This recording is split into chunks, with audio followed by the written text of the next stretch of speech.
പൂമുഖവാതിൽക്കൽ നീ കഴിച്ചോ? പൂമുഖവാതിൽക്കൽ സ്നേഹം വിടർത്തുന്ന പൂന്തിങ്കളാ തലയൊക്കെ നല്ലപോലെ തോർത്തുണ്ടായോ? പനി പിടിക്കത്തില്ലേ? മോളെ എന്തെങ്കിലും സഹായം വേണോ? വേണ്ട ചേട്ടാ, ചേട്ടൻ അവിടെ പോയിരുന്നു. ഞാൻ ഇതൊക്കെ ചെയ്യത്തില്ലേ? അല്ലെങ്കിൽ ചേട്ടനാണോ ജോലിയൊക്കെ ചെയ്യേണ്ടത്? ചേട്ടൻ അവിടെ പോയി പത്രം വല്ലതും വായിച്ചില്ല. ഞാൻ സമയമാണല്ലോ വിളിക്കാം കേട്ടോ.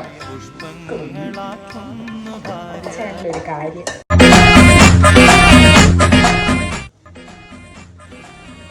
ഇവിടെ വെക്കണം. വേണമെങ്കിൽ പോയി ചെത്തി തിന്നോണം, ഞാൻ പറഞ്ഞേക്കാം. എന്റെ ഫുഡിൽ തൊടരുത്, എനിക്ക് ഇഷ്ടമല്ല.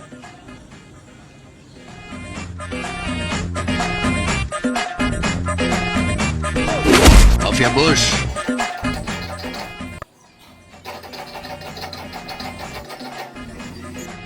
ഇത് കഴിഞ്ഞിട്ടേ ആ മെഴുക്കുരട്ടി കൂടെ ഒന്ന് അരിഞ്ഞു വെക്കണം കേട്ടോ.